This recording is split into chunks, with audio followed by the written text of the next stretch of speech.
So first and foremost, you are going to notice that last week there were doors standing right here that the painters were painting. Those have now been hung, so we'll go check those out and see how those are looking. We've got amazing millwork going on over here. This is coming together nicely. We'll flip the camera around and have a look at that shortly. Trim is in, painting is more or less done, well, at least like the initial coat. So we're looking in really, really good shape here. What a beautiful view. Look at that. What a great room to walk into. So here we are in the office. Countertops are in, cabinets are done. There's some electrical finishing to get done.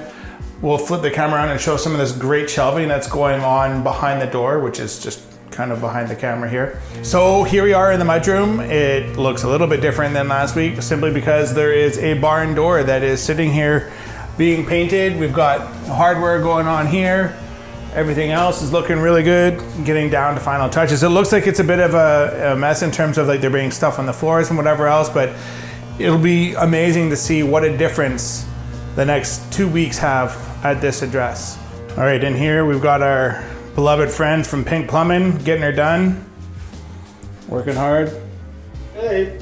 Getting the shower done, everything's protected, looking good. Once this is all cleaned up, it'll look like a whole new space. So if you would like something as awesome as what is behind me in your house, I hope you'll consider going to our website, finding the contact page there and booking a call with Carrie or myself and find out what sort of awesomeness we can create in your home. Thank you so much for watching. Have yourself a great day.